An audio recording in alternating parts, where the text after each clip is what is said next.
I'm so happy you're here. Thelma came from New York just for this. And we couldn't be more pleased that you're here to share some stories and to watch that print with us, which is the first time you'd seen it in a while, right? That specific print. Very long time, yes. Yeah. It's very much like I saw it with Marty, just the two of us. I think here at the Academy, I'm not sure, but we were stunned by it. And particularly the color of the flowers at one point, which Marty remarks upon in the documentary, which I hope you're going to go see, Made in America, about how shocked he was by it. And you had a thought about it. Yeah, so I was lucky enough to see Made in England earlier this week, and when Scorsese remarks on the colors, I remembered the first time I saw this film that I wrote down, can color be violent? Because it took my breath away, and I heard some people around me tonight gasping when it's just as vibrant as when we both saw it. Yeah. That's great. I'm so glad. I'm pretty sure this print was given to the Academy by Michael Powell, probably, because of the 2 Oscars that had been won. Yeah. I think so, yeah. So we have a big awards collection at the Film Archive, and I believe this might be part of it. So we'll be referencing the documentary a lot tonight, which I hope is a good selling point for folks to go see it. But at the start of the documentary, which has a lot of interview with Scorsese, he's sort of leading us through Made in England. He notes that when he first encountered the Archer's work on American television, albeit in black and white, albeit probably edited, he said, "Every image filled me with wonder." So I wonder, for you, Thelma, if you have a memory of the first time you saw a Powell Pressburger film. Yes, I was living on the island of Aruba. My father worked for an oil company, and this was in the Caribbean, as you may know. My mother took me to see The Red Shoes when I was 12. And it had a profound effect on me, but I didn't know how to talk about it when I was 12. I don't remember my mother and me talking about it much, but she was always very eager to show us art in any form, and there wasn't much on the island of Aruba. So that was a very stunning experience. But then later, when I was 15 and we moved back to the United States, the $1 Million movie that Marty talks about watching was playing, and I snuck a chance of looking at it in the afternoon when I came back from school before my mother got home, because she didn't allow us to watch television unless she chose what we could see. And she would put her hand on the TV to see if it was warm when she came home. But I managed to sneak, if you can imagine, The Life and Death of Colonel Blimp, my favorite film, even to this day. And I was just stunned by it. I think I wept all the way through it. And it's never, ever left me. Little knowing that many years later, not that many years later really, I would meet the man who directed it and also end up marrying him.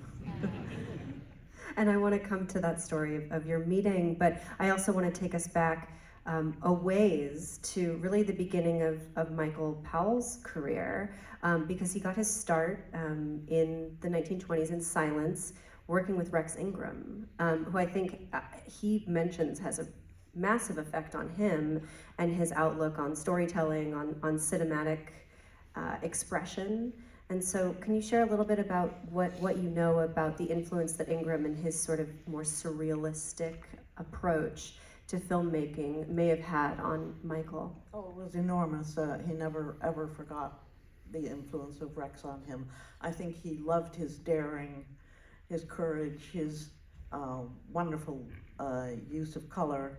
And actually, at the time that Michael went to Hollywood, when this film had just won the Oscar, he went to see Rex. And he was terrified to do it because he knew that Rex had been stripped of his ability to make movies by Louis B. Mayer, the head of the studio, with whom he fought all the time.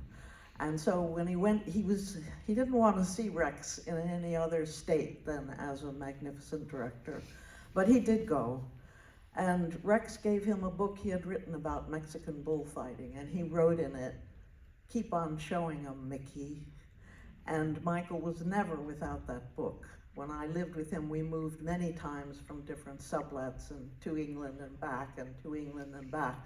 that book was always with it, and I still have it. You still have the book.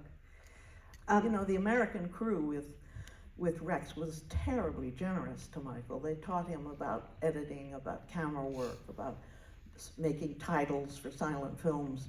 And when he went back to England, he found a very different mood. There was a strong union there, and they were very actually discouraging to him. But that American crew he loved, and he stayed in touch with them right to the end of his life. Whenever he would come to LA, he would always look them up and see them, and he loved them. And he carried that impression and that experience into his eventual collaborations with Emmerich Pressburger, who at least Scorsese believes, and you can share whether this is otherwise, but that Powell was really, the directorial force. He was the man of action, whereas Pressburger was, a genius of the written word and of the script. So can you share a little bit about, when you see this film, it says directed, produced, and written by, and many of their films shared that same credit for both of them. Yes. So the very early ones, yeah. What was that collaboration like in the early days for them when they were first figuring out how they would work together? Well, I think the reason that Michael agreed to the title is because Emmerich asked him to do it, and Michael's agent said, "Don't do that, don't share the credit of directing." But he did, because he said Emmerich had such a beautiful mind. And I think after making almost 23 quota quickies, which some of you will, you're not going to see them. We're not showing the Coda Quick, Sorry, but they're showing them in New York. Yeah. He was so tired of uninteresting plots that he had been forced to work on, because the films he was working on were rip-offs of American films that weren't very good. And he was so tired of it that at one point he just quit and said, "I'm not going to do this anymore." And he created the wonderful film Edge of the World, which he made, raised the money for, wrote the script for, and shot in a very dangerous way on an island off of the coast of Scotland, which was pretty dangerous. There was only a ferry every 2 weeks. And so if you got appendicitis, you were done for. And they had no helicopter, no drone, no electricity. And they did everything by hauling cameras up to impossible positions. So when he met Emmerich, he spoke immediately of his beautiful mind, that he was writing for film, not for literature. And that was, I think, what he thought was the problem with some of the films that he was ripping off from America. And Emmerich's beautiful ideas, for example, the idea of having one woman play, through one actress play 3 women in The Life and Death of Colonel Blimp. That was the kind of incredible, fantastic idea that Michael just reveled in getting. And that's why in the documentary he says, I was never going to let him go. It was a very strong collaboration, and they disagreed sometimes, but they always worked it out. Michael actually was writing most of the dialogue in the early days, because Emmerich had to flee Germany because of Hitler and gone to France, where he tried to learn French well enough to write in French.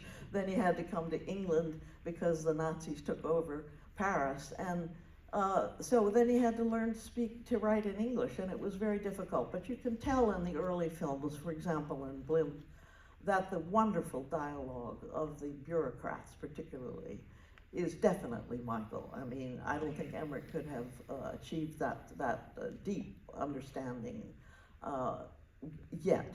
But it didn't mean that their collaboration wasn't intensely powerful. And in the documentary, which I hope you're going to go see. Have we convinced you yet? At the very end, Michael says the collaboration was about love, and you can't have a good collaboration without love.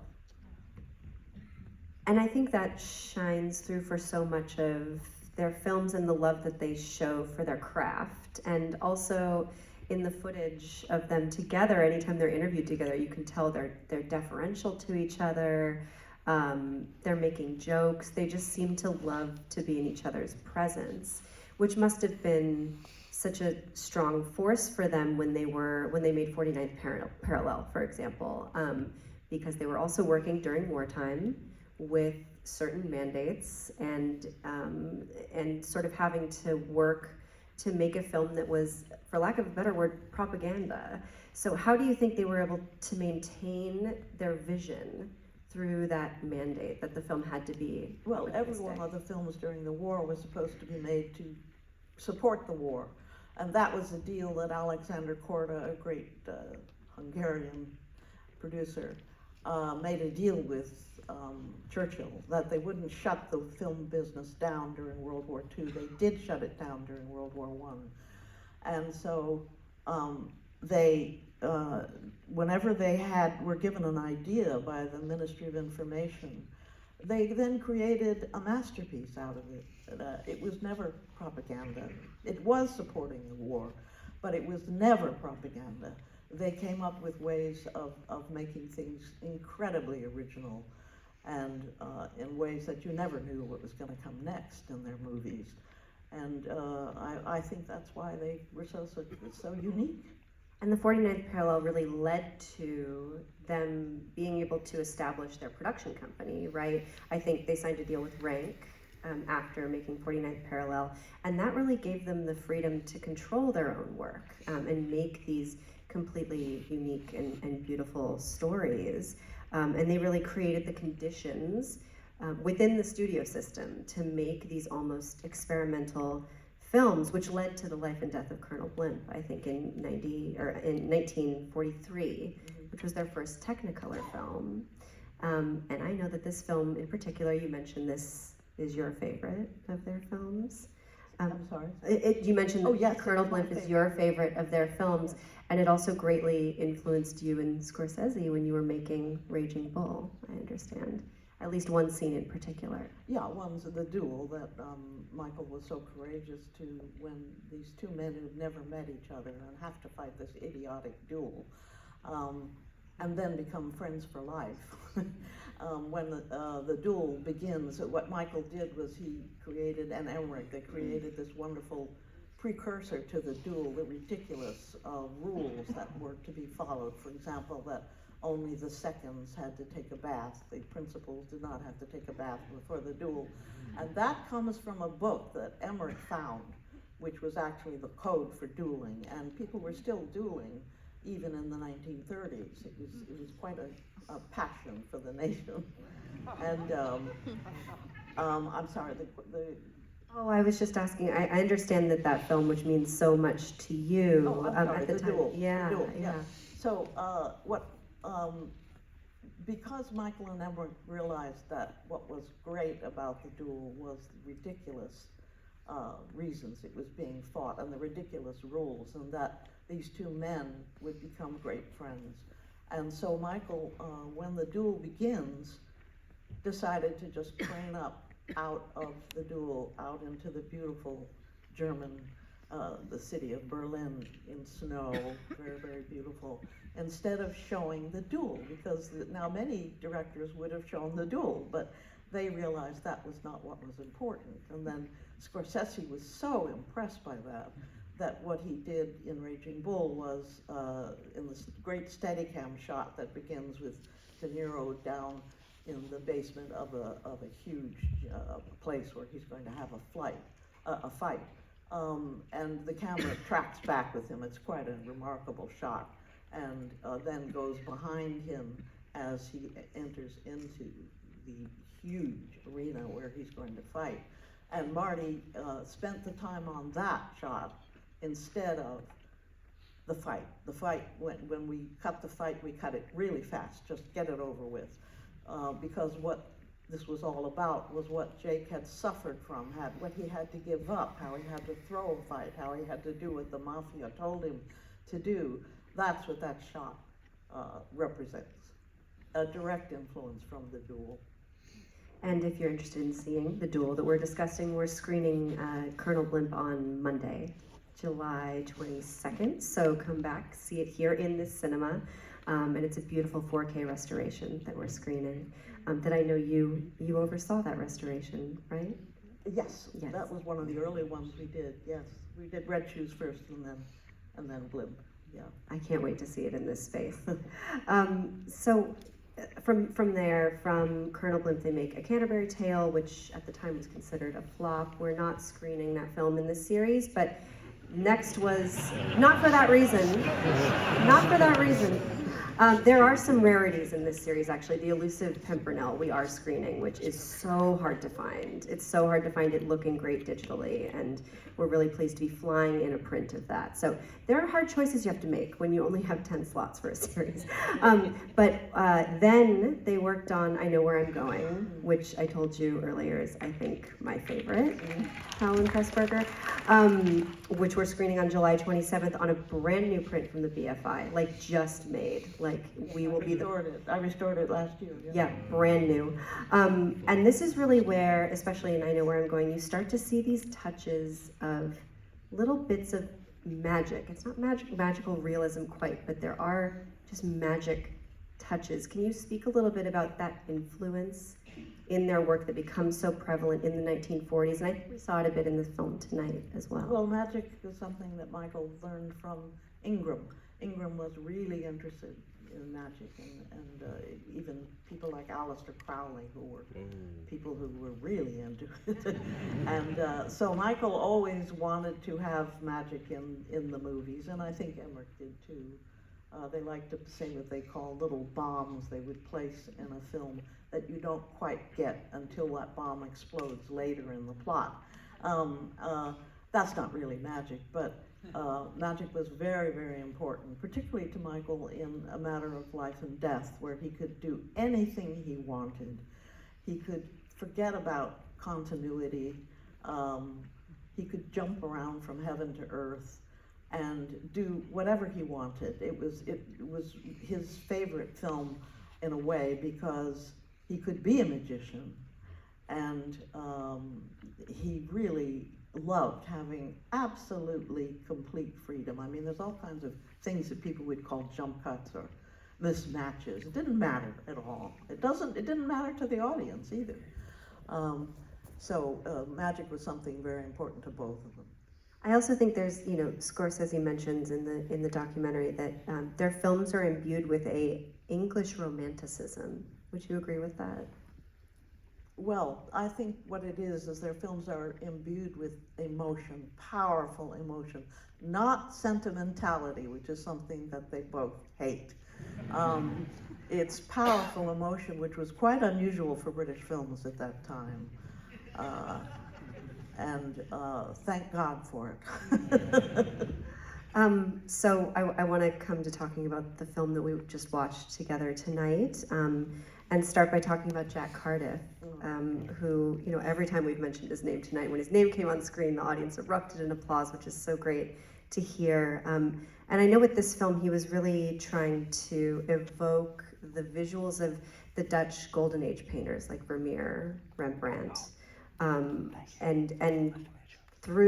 he was really trying to do this through the use of boundary pushing Technicolor, but not in the way that you'd think. I've heard that his use of Technicolor was actually not necessarily approved by Technicolor specialists or the folks at Technicolor, because he's doing some very unorthodox things, namely placing the nuns in white costumes and shooting them against certain backgrounds. So can you talk about Jack's specific visual style when it comes to the Technicolor footage? Yes, I mean, there was always a Technicolor representative, the wife of the man who invented Technicolor, which Michael would basically throw off the set. Natalie Kelmus. He didn't want to listen to anything like that.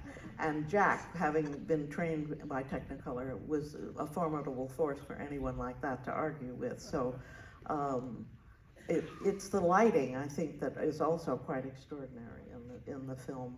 Jack was such a phenomenal cameraman, and he started working with American directors after a while, but the friendship with Michael remained to the end.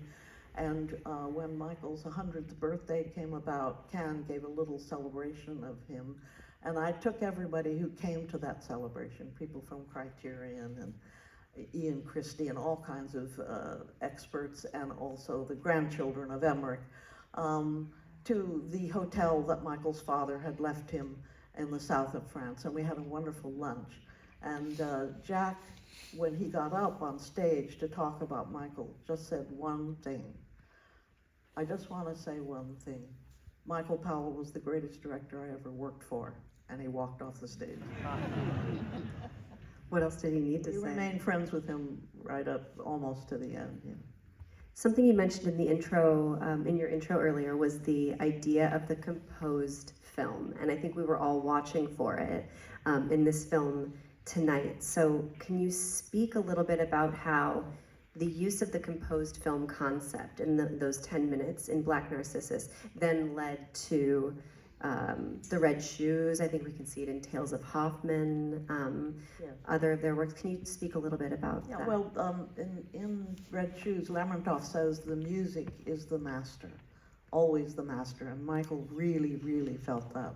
So he was able to, with the 15-minute ballet sequence in the middle of Red Shoes, go crazy again with music and image, and particularly in Tales of Hoffman, because Hoffman was an opera, of course, so they were playing the track of the opera, which had been recorded specially by Sir Thomas Beecham for the film, all the time on the set, but they were not recording any sound.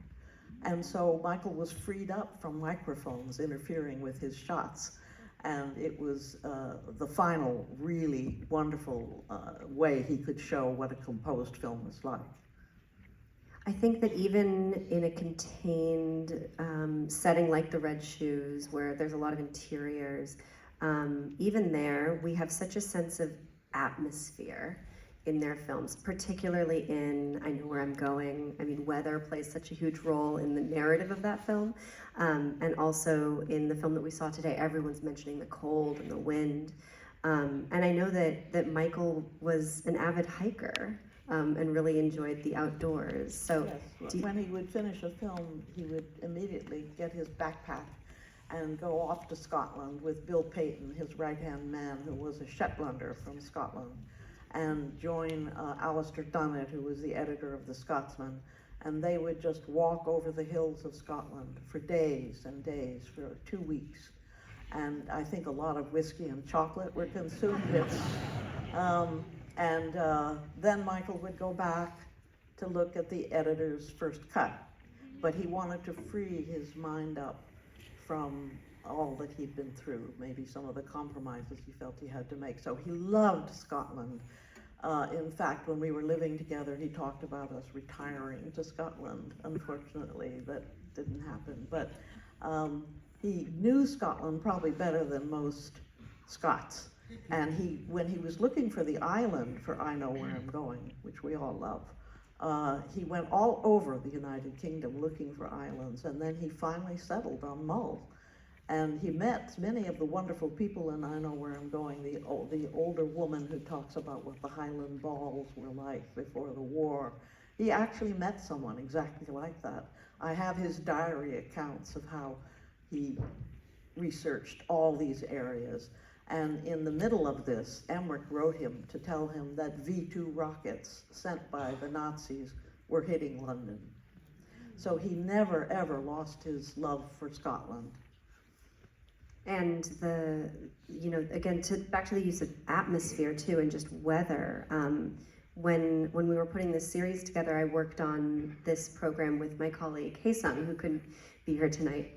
But she was mentioning, like, I think she messaged me at one point and was like, what is the deal with wind in these movies? Like, what do you think it is that makes wind such a character in these films? Well, it's particularly a character in the movie we just saw. Absolutely. Well, because if you're out walking on the hills of Scotland, you're encountering a lot of wind.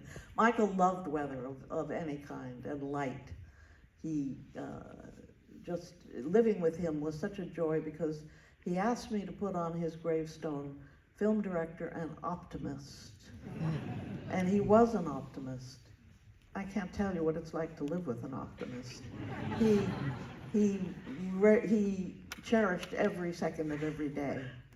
he would wake up and he'd be thinking about his book that he was writing, his autobiography. And our Sundays were our best day together because his eyesight began to go towards the end, but he was keeping in his mind this extraordinary structure of his autobiography, the 2 books. And so I gave him a little tape recorder, and I would come home from editing with Marty, and I would transcribe what he had dictated that day. And then Sunday, we never got out of our bathrobes. He would make some incredible breakfast of a banana and a tomato, and then we would spend the whole day. I would read him what he had written during the week, and we would edit it together. But I just still cannot get over the fact that he was able to keep the structure of these 2 books in his head. He couldn't see notes. And it was such a heavenly time for us. And I learned so much, of course, about him and about how he made movies from working on that autobiography. And I had with him the 10 happiest years of my life. And during this period, yeah. I'm a very lucky woman. I've had the best job in the world and the best husband, given to me by Marty, both of them. This is something that Marty gave to you say, but I also know that, there's so much that Michael gave to Scorsese. So Yes, can you speak a little bit about Yes, that? during the time that we were all together in New York, and of course, Michael loved being around film sets again, watching a film get made, and he was often with us. And there are several instances in which he was profoundly important. For example, I think you may know this story, that he thought that Mean Streets was a masterpiece. And when we were walking down the streets of New York, he would sometimes stop and say to me, "Why isn't Mean Streets being shown somewhere in New York every day?"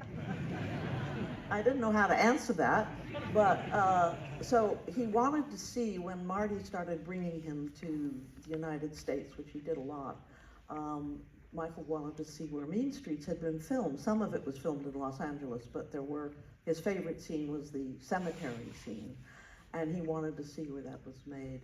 So De Niro was with Marty, and De Niro had become an addict of Powell Pressburger films also, and they went to see the gym where Bob was training for Raging Bull, and Marty was looking at the videos of him to decide how to choreograph the brilliant fights that he choreographed. And Michael was watching, and he said, "There's something wrong about the red gloves." And Marty said, "You're right. I used to see these fights with my father on kinescopes, black and white kinescopes in theaters. I should make it in black and white." So that was an enormous gift that Michael gave.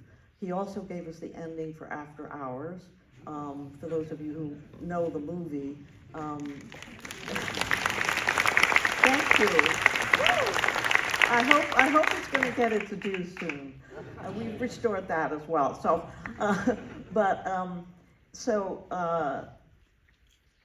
what happens at the end of the film is that Griffin Dunne has been encased in plaster of Paris to keep him from being killed by the villagers around. And Cheech and Chong steal the statue thinking it's worth something. They put it in their truck and they drive off. Well, it wasn't a strong enough ending. And so people suggested, they should go off in a balloon or things like that. Michael said, no, he has to go back to the hell he was in when we first found him, teaching somebody to use a computer when he wants to write the great American novel. So Marty said, great, and he had the statue fall out of the truck, break open, right in front of where Griffin Dunne used to work. And he goes back into hell. But the most important thing, the really most important thing was that Marty, I'm sorry, I always say Michael and Marty for each other. They're one person for me. Marty could not sell Goodfellas, if you can believe that. The studios did not want to make it because of the drugs. And they said, you have to take the drugs out of the film. And he said, I can't take the drugs out of the film. That's the story of the film. So I came home and I was telling Michael how depressed Marty was getting about this, you know, and giving up on the idea of making this incredible film. And so Michael, who was ferociously protective of Marty's artistic freedom because of his own experience with Peeping Tom, and he said to me, read me the script. So I read him the script. This was one of our precious Sundays. We gave up working on the autobiography so I could read him the script. And he said, get Marty on the phone, and I did. And he said, Marty, this is the most beautiful script I have ever read in 20 years. You have to make this movie. So Marty went back in one more time and got it made. But Michael never lived to see it, unfortunately. Well, the impact that he has had on both of your lives is obviously so vast and great and just continues on, because now, on top of being a 3-time Oscar-winning editor, you are also continuing his legacy by working to preserve his films, so many of them at this point, working to transcribe his diaries, trying to get his autobiography back in circulation because it's out of print. You're just doing so much to maintain his legacy and to share his films with Marty, you know, because when Michael died, I frankly didn't want to live. But he left a furnace burning inside of me, which is his legacy. And I knew he wanted me to take care of that along with Marty. So Marty and I have not only shared the greatest job in the world, editing his movies, but the legacy of Michael and Emmerich, and we talk about it all the time. It's a wonderful gift.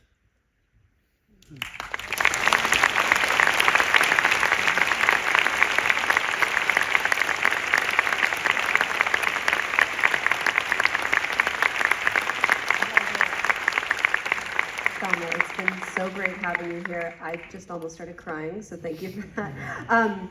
But for all of us here in Los Angeles, there are 9 more opportunities to come to the museum to see additional works by Powell Pressburger, and to see a work by Powell himself, Peeping Tom. We're also screening Peeping Tom, which if you haven't seen is going to change your life.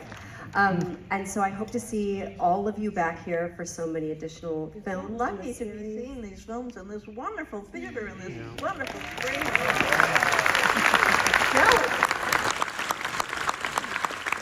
We were so lucky to have you here tonight. Thank you again, Thelma, for being here. Thank you so much.